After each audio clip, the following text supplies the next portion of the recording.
In this course, you will learn the core concepts of testing automation in Python, using PyTest, which is the most popular Python testing framework. You will also apply what you have learned by working on a Capstone project and creating a full automated test for a source code. So grab your favorite code editor and let us get started. All right, let us kick things off by talking about why automated testing matters. So picture this. You have built a function that calculates a discount for a store. It works. You tested it manually, typed in some numbers, saw the right output, and moved on with your life. A few weeks later, you go back and tweak that function to add a new discount tier. Everything looks fine. You run the app, click around a bit, and it seems to work. You ship it. Then 2 days later, someone tells you that customers with a specific type of coupon are getting charged the wrong amount. Turns out your little tweak broke something you did not even think to check. This is the problem automated testing solves. When you write code, especially code that grows over time, you cannot realistically go back and manually recheck every single piece of functionality every time you make a change. It is slow, it is boring, and honestly, humans are bad at being thorough when a task feels repetitive. You will skip a step. You will assume something still works because it did last time. And that is exactly when bugs sneak in. Automated tests flip this around. Instead of you manually clicking through your app or running functions in a Python shell to eyeball the output, you write code whose entire job is to check that your other code behaves the way it is supposed to. You write it once, and then every single time you make a change, you can run that test code in seconds and know immediately if something broke. No guessing, no manual rechecking, just a clear pass or fail. So where does PyTest fit into all of this? PyTest is a testing framework for Python, which basically means it is a tool that gives you all the building blocks you need to write these tests in a clean, simple, and powerful way. There are other testing tools in Python, but PyTest has become the go-to choice for most Python developers because it is incredibly easy to get started with, yet scales up to handle complex, real-world testing needs.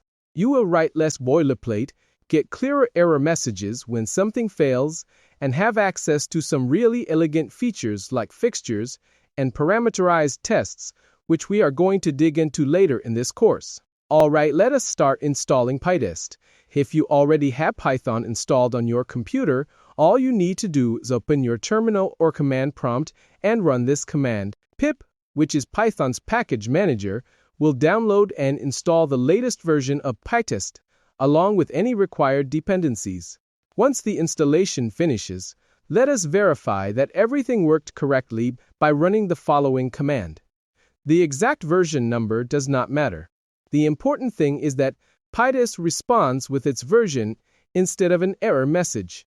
Now for the fun part, let us write our very first test. To keep things simple, we will start with a tiny Python function. Do not worry about building anything complicated yet. Our goal is to understand how PyTest works before we move on to more advanced features. Let us create a new file called calculator.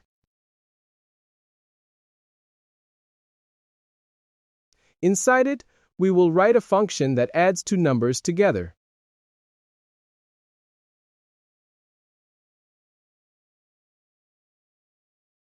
Pretty straightforward. Now we want to make sure this function always behaves correctly. Instead of manually opening the Python interpreter every time and trying different numbers, we are going to write an automated test. PyTest looks for test files automatically. By convention, he should either start with test underscore or end with underscore test.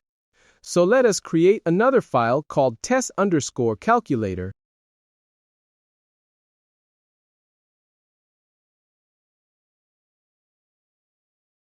Inside this file, we first import the function we want to test. Now we create our first test function. The important rule is that the function name must start with test underscore.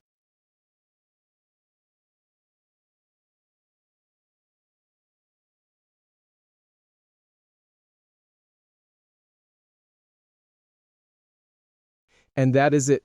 You have already written your first automated test. Let us break down what is happening here.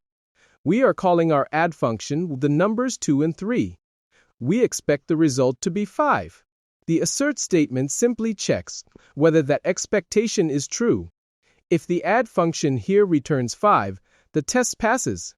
If it returns anything else, the test fails. Notice that we did not print anything. We did not write any statements. We did not compare values manually. We simply describe what we expect, and PyTest does the checking for us. Now let us run our test. PyTest automatically searches for files that match its naming convention, finds our test_calculator file, and runs every function whose name starts with test_. The dot represents one successful test. As your project grows, you will probably have hundreds or even thousands of tests, and each dot represents another successful check. Now let us intentionally break our function to see what happens when a test fails. This is one of the reasons developers love PyTest. The failure message immediately tells you exactly what went wrong. It shows the expression that failed. It shows the actual value. It shows the expected value. You do not have to dig through print statements trying to figure out the problem. PyTest gives you incredibly helpful error messages right out of the box. Let us restore the correct implementation. Run the tests one more time, and we are back to a passing test. The assert statement is not something that PyTest invented. It is actually built into Python itself. An assertion is simply a way of saying I expect this condition to be true. If the condition is true, Python continues executing the code. The nice thing is that PyTest makes assertion failures much easier to understand by providing detailed error messages automatically. The most common assertion is checking that two values are equal. This is what you will write most of the time. Call a function. Compare the result with what you expect. If they match, the test passes. Sometimes you want to make sure something does not happen. For example, this test passes because 5 is definitely not equal to 10. You can also compare numbers using the normal comparison operators. Assertions also work naturally with Boolean values. Suppose we have a function that checks whether a user is an administrator. We can write tests like this. As your test suite grows, you will quickly notice a problem. Many of your tests need the same setup code. Maybe several tests need to create the same object. Maybe they all need a database connection. Maybe they need a temporary file, a logged-in user, or some sample data. Without fixtures, you would end up copying that setup code into every single test. For example, imagine we have a simple user class. Now suppose we want to test different properties of the same user. Without fixtures, our tests might look like this. Do you notice the repetition? Every test creates exactly the same user object. This is not a huge problem with 3 tests. But imagine having 50 or 100 tests all repeating the same setup. If you ever wanted to change that setup, you would have to update it everywhere. This is exactly the problem that fixtures solve. A fixture is simply a function that prepares something your tests need. To create one, we use the PyTest fixture decorator. First, we need to import PyTest. Now let us create our fixture.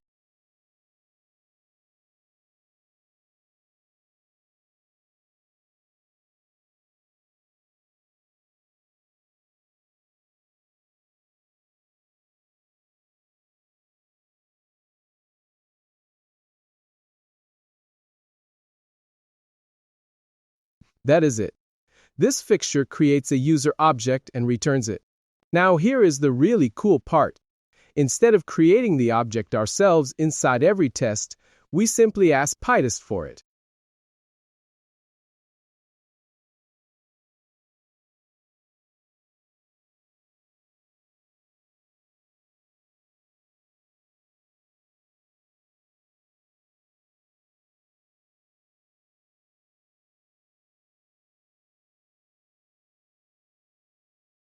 Notice that we never call the fixture ourselves. Instead, we simply include the fixture name as a parameter to the test function. PyTest sees that parameter, looks for a fixture with the same name, runs it, and passes the returned object into the test automatically. This process is called dependency injection, and it is one of the reasons PyTest feels so clean and easy to use. So far, every test we have written has used this single set of input values. For example, we tested our add function like this. That works perfectly fine. But what if we want to test several different inputs? Well, one option would be to write separate tests like this. These tests work. But do you notice the repetition? Every test does exactly the same thing. The only thing that changes is the input values and the expected result. Writing dozens of nearly identical tests is not very efficient. This is where parametrized tests come in. PyTest lets us run the same test multiple times with different data. To do that, we use the Parametrized decorator. Now we can rewrite all 4 tests as just one.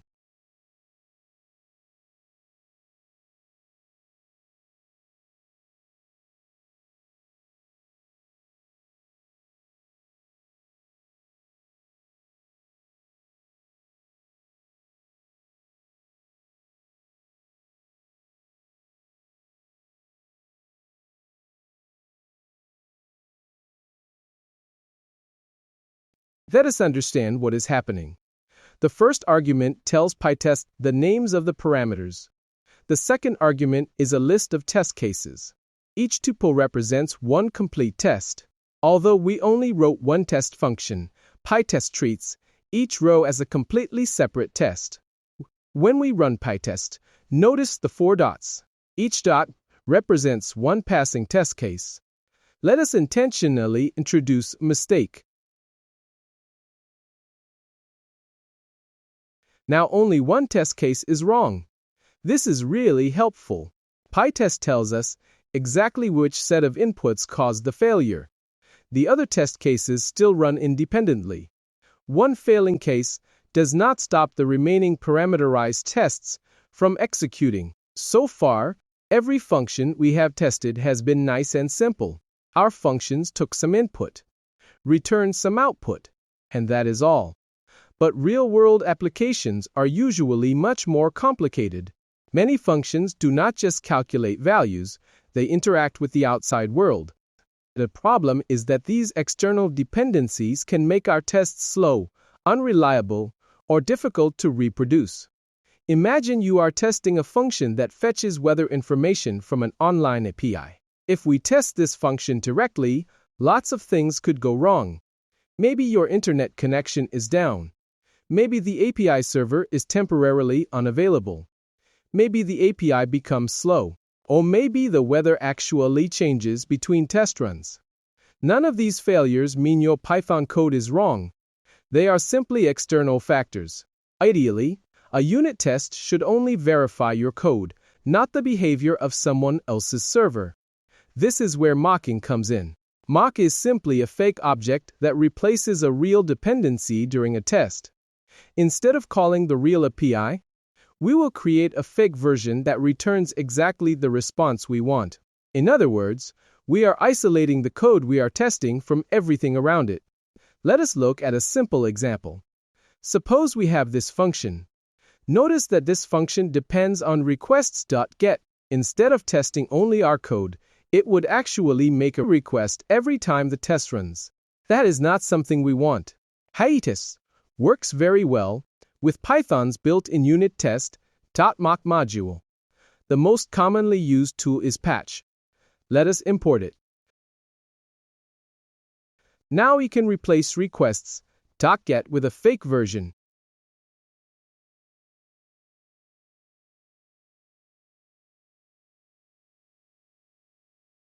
The patch decorator temporarily replaces requests.get while this test is running.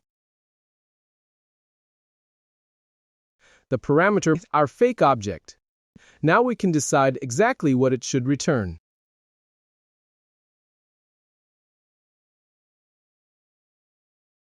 Now the test runs almost instantly.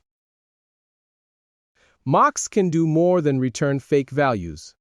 They also remember how they were used. This checks that requests.get was called exactly one time.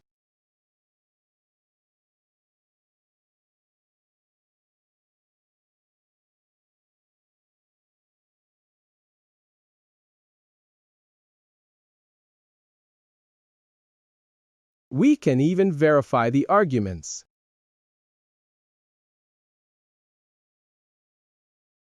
Now we are testing not only the result, but also that our code called the API correctly. Now it is time to put everything together in a very simple real-world project. So imagine your task is to create automated tests for this code. Let us start by creating a test file.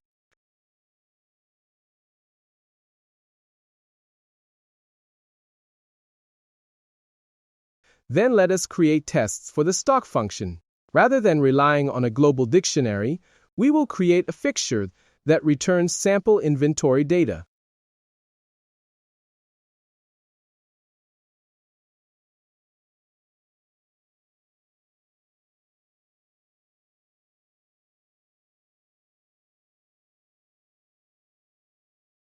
Now let us slightly modify our function so it accepts the inventory as a parameter. This makes the function much easier to test.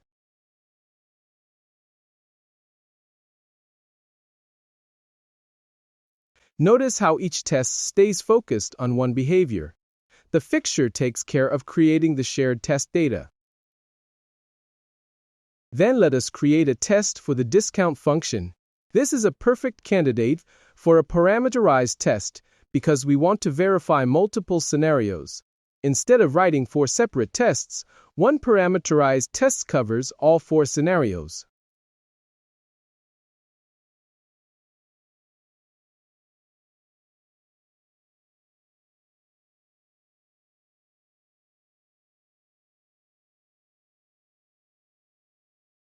Already we are using one of the most useful PyTest features. Congratulations on finishing the course.